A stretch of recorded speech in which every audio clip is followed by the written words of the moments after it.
Welcome back, guys. I am excited to dive into today, which is all about why you cannot numb out one emotion without numbing out all emotions.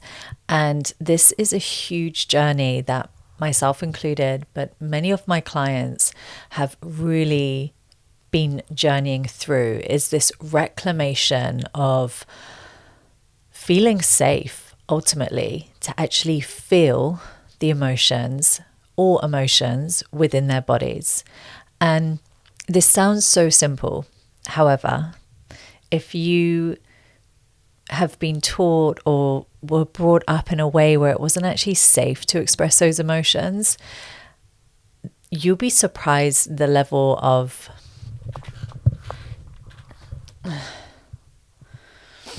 Guys, I'm really excited about today. We're going to be talking about why you cannot numb out one emotion without numbing out all emotions. And if you've been feeling a little bit lackluster or feeling like you've just lost that zest for life, or it can also represent as feeling like you're not really sure who you are at your core.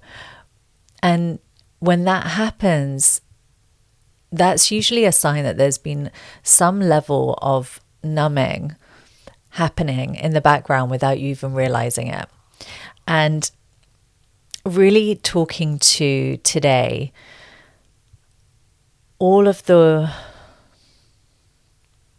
ways that this selective numbing not only impacts us and how we feel within ourselves, but how it also impacts in our life, in our relationships, and in our business. And I want to break this down today because I feel like it's quite a big topic and there are so many layers and levels to it. But ultimately, it begins with noticing for you if there's any emotions that you feel you avoid, right? Or feel uncomfortable in. It doesn't have to be this kind of avoidance, but it can be like, oh, that feels really uncomfortable in my system. I know for me, for many years, it was anger. It was rage. It felt incredibly unsafe and it felt terrifying. And I remember for many years, whenever I felt angry, I would instead cry. So I couldn't get angry at someone. I would cry instead.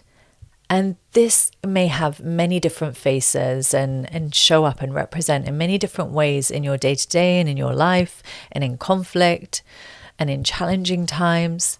But I just want you to first take a pause and just notice, first of all, where you notice that your emotional homeostasis is.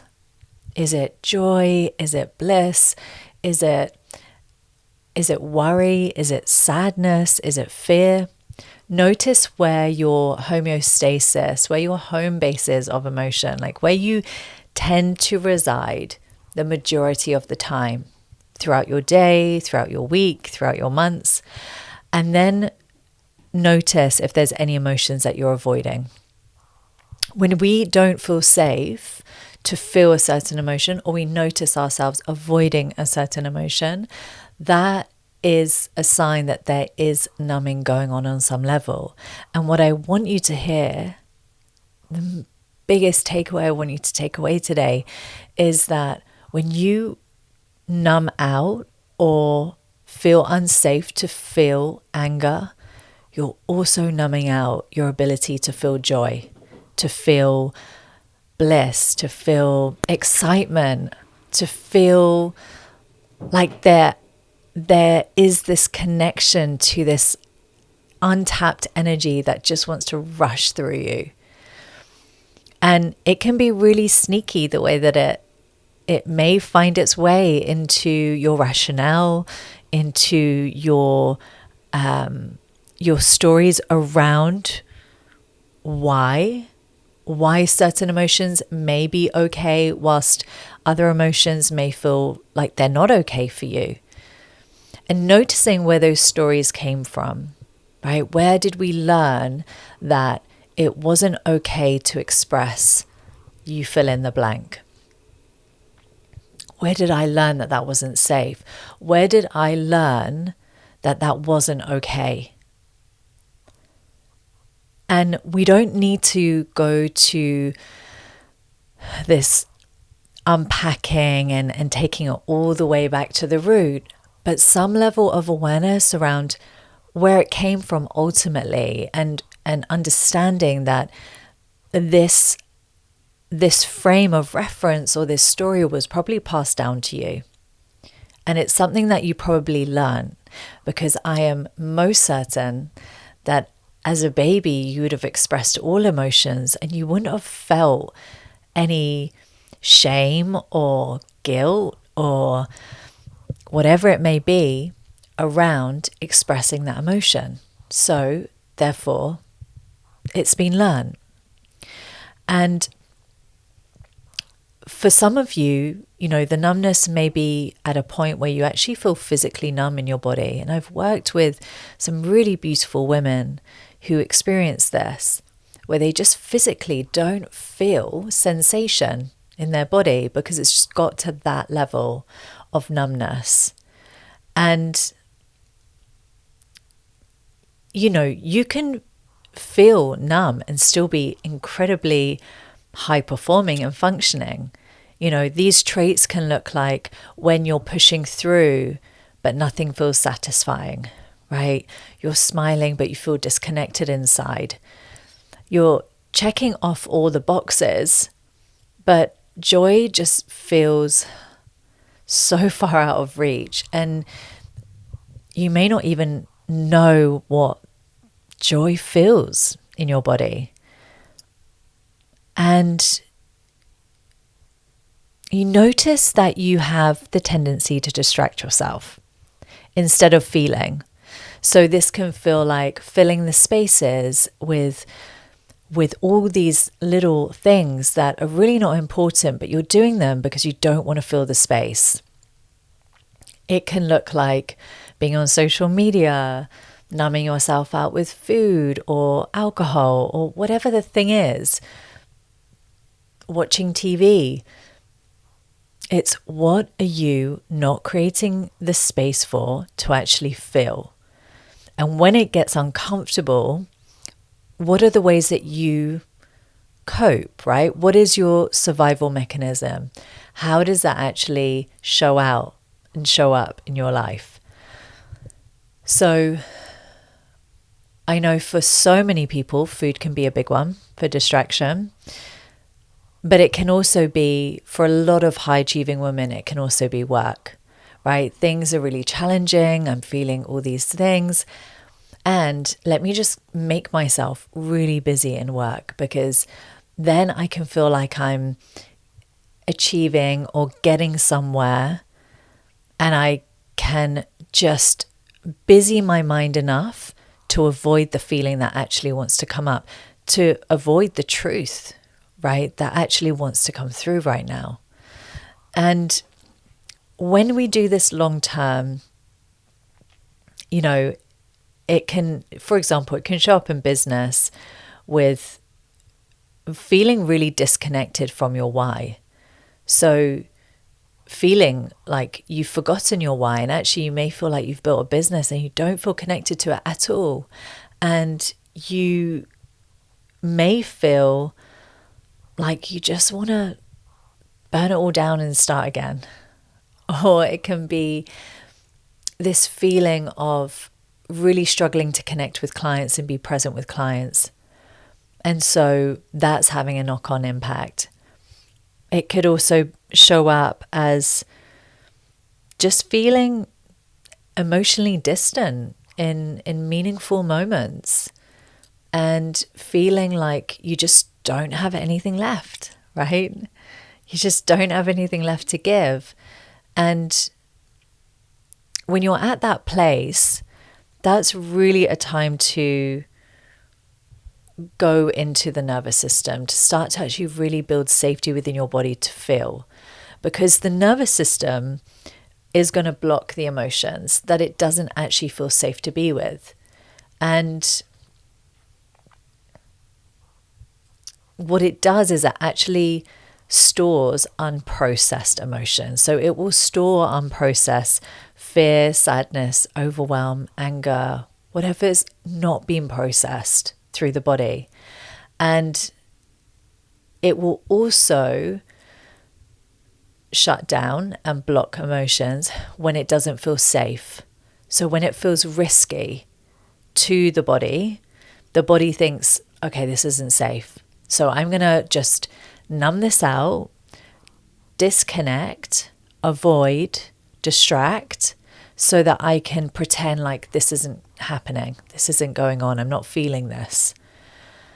And you can feel like you're just kind of on this flat line with your energy, just simply to cope, right? It's like a monotone. There's no accentuation in the emotion. It's just this flat line. Now, I'm not talking about stability, and I'm not talking about grounded energy. This is different. This is a disassociation and a disconnect that's going on.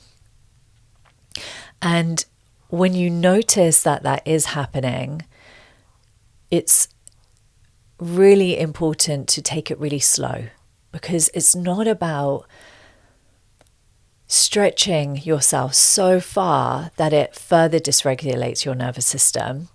It's more about just kind of like dipping the toe in and then coming back out again. So the practices that you can start with can be really simple and really minute. One thing that can be really helpful is even just to start to bring your awareness to the sensations in your body for like 5 minutes a day.